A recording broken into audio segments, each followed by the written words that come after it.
Hello, everyone. Welcome back to Iggy's Toy Parade and Soldier Review. This is your host, Iggy, and today I'm going to be talking about a Messerschmitt BF 109E4 by Ultimate Soldier. Now, this particular plane was a special edition put out by Ultimate Soldier, I think in 2005, and it represents a plane from the Wasp Squadron, or in German, the Wespengeschwader, and it's from Gruppenstab 3. It's a limited edition of 5,000. However, that is really kind of meaningless because though they limited it to 5,000, each of these boxes was not given a individual number. So it basically is not really that collectible because without the number stating what number out of 5,000 you've got, it's probably, it's collectible, but not in the sense of being like what we would normally consider a limited edition. This plane here is from a Hunter Squadron, and they were used in the European combat. A lot of them were used as night fighters and also in defense of Germany. This particular fighter is authentic in its markings. You can see the wasp on the front, on the nose there, and it's a highly stylized wasp. The wings look like the ends of golf putters, and it's got a tiny little proboscis and a huge eye. It's kind of creepy looking. But anyway, you see the pilot sitting in the car. I'll show you what a cockpit to a Messerschmitt looks like in just a moment. And the markings on the plane would indicate what squadron, what group, and I guess I think it might even indicate the pilot. This one, of course, does not have a swastika on the tail, and it doesn't have any that I can see here. Let me check real quick. No, it doesn't. Usually a plane would have markings that look like bars on the end, like a bar that has like a British emblem in the middle of it, or a French emblem, or Soviet, whatever it might have been, and there's no markings on the end there. And of course, the swastika is missing because some years ago it was determined that that was offensive to too many people, so they started banning its use. I first became aware of that type of censorship when I was in Germany, and I went into a hobby store, and someone had meticulously, with a black marker, taken all the swastikas off of the artwork on Tamiya model kits, and I thought I kept looking at it like, what? And luckily I didn't ask the owner why they did that, because that would have been stupidly insensitive for me to do that. So luckily I didn't say anything. I did think it was weird at the time, though. This I remember buying on eBay, and I spent way too much money for this because I'm stupid and greedy. I thought the guy was advertising 7 Messerschmitts for $70. And what he was doing, if you read the small print, is selling one each for $70. So $70 each for one. And I was like, oh my God, I tried to cancel the order, and the guy got mad, and I just, oh, to hell with it. And in those days, I was kind of timid, so I would have, nowadays, I would say, you take this crap back, your ad was misleading. But I was afraid to do that 15 years ago. Anyway, it's a pretty fine kit, though. I mean, I like it a lot. It comes with a detached wing, which you screw into place with I think like a small Phillips head screw, and it's one the wing is one piece, and you just attach it to the fuselage. Now I have only 4 planes in my collection. Uh, I have three 132 Messerschmitts, and I have one Stuka in 172 scale, which I haven't found yet in storage. But let me show you the other planes that I have. Oh, you know what? I mentioned that I was going to show you the cockpit. So let's go ahead and take a look at that real fast before I show you the other planes. This is an artist's rendering of a Messerschmitt cockpit, and I want to give you some detail there. And I've never seen the inside of it. Now, I've seen a Messerschmitt at the Smithsonian, and I thought it was funny that when I went there, that they had the tail of the plane hidden from view.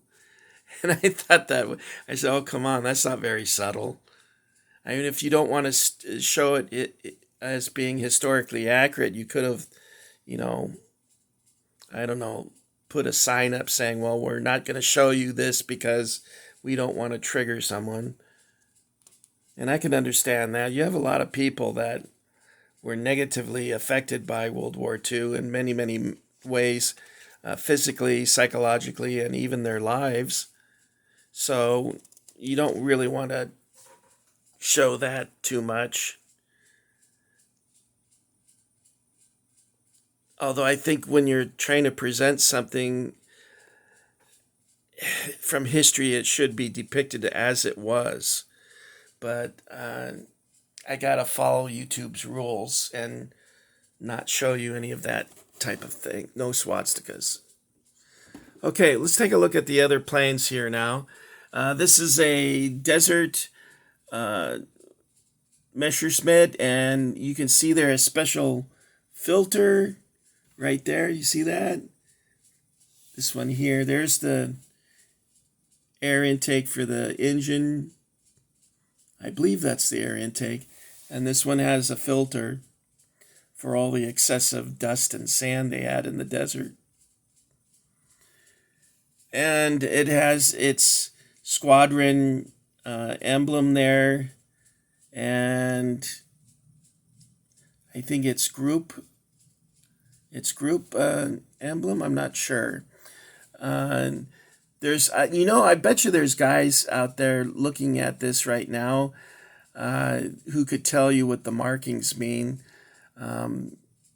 I'm thinking, and I don't know if this is correct, I'm just basing it on what they did with armor, is that it would tell you the number of the plane in the squadron and what group it's in, and possibly the pilot's the pilot's number.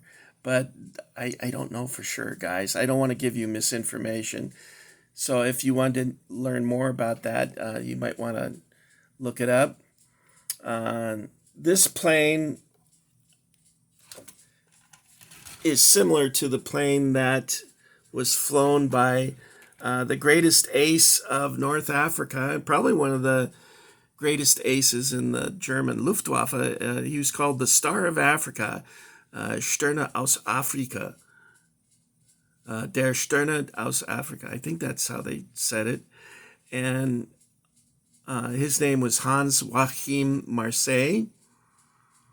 I'm guessing he was from Alsace-Lorraine because of his last name. In the Alsace-Lorraine area between Germany and France, it changed hands many times over the centuries. And so the people there are kind of in between. They're German, they're French. They're French, they're German. They speak both languages. Okay, so that's this on the box for this plane. It said Libya 1942. And I bought this at Walmart on clearance. I think I got it for $8 or something. I can't remember now. It's been so long ago now. And you can see that I still have the fishing line on it because I used to have these hanging from the ceiling. And this one is of the Russian front. The reason why I'm not standing them up is the landing wheels were broken. I've had these in storage for 15 years, and there's been a lot of damage to a lot of my things over the years because of that. And this one here, the back wheel under the tail there, it's broken off, and the one of the wheels here doesn't turn. And also, if you look at this, it looks like it had a hard landing because the propeller is bent as if it had hit the ground, maybe lightly because it's not totally mashed up, but that's a pretty cool plane. And I'm going to show it a little back like this. Then we'll go over to this one. Now this one has a slight improvement on the tail in that it's not completely historically accurate, but it does show the hash marks for victories. You can see that there. Those, I guess they look like wafers or something. I'm not sure. Okay, so I showed you this squadron marking. So let's take a look at what some of the German markings looked like. So we'll come over here. And these, of course, are illustrations by Rikyu Wanatabe. I don't know if I'm saying his name correctly. But you see they had, some of them are more serious than others. Some are kind of goofy looking. For instance, on this, like, something like the sort of whimsical looking, like that there. This plane here, you can see it has a pickaninny, and it looks like he's being shot in the butt because it looks like a bullet heading towards his butt. So whoever flew this plane would now be considered a racist. Well, not just for that, for the Nazi thing too. Anyway, that's that. Let's take, oh shit, did I show it? I didn't mean to show that. Okay, let's make sure we don't show that. Okay, now I think I mentioned that I saw one of these planes at the Smithsonian, and they hid the tail section in the shadows so that you couldn't see it. No sense getting people triggered. Okay, and here's what the skeleton looks like. This is probably a better view of the skeleton of the plane. Let me open this up so you can get a good look at that. How does this open up here? Okay. I gotta make sure not to show the... Yeah, YouTube doesn't allow you to show swastikas, so I have to be very careful. Sorry, I had my finger over it. Okay. Now let's take a look at some samples of... Oh man, there's swastikas all over this thing. So there's some samples of paint schemes.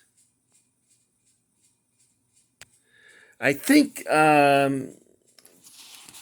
is this it? Yeah, this plane at the top, I had mentioned Hans Joachim Marseille. This is actually an illustration of his plane. And you can tell it's his plane because it has that number 14. And now, Marseille had 158 victories, and they were all against Allied pilots. Now, there's a lot of aces like Hartmann and Rudel, who their victories were scored mostly against Russian pilots. Rudel was quite a character. He was an unrepentant Nazi. I think he might have served in the West German Air Force, but I know that Hartmann did. So I would have to look that up. I look stuff up and then forget it. I think this is Hartmann. Nope, this is not Hartmann. This is Hauptmann Gerhard Backhorn.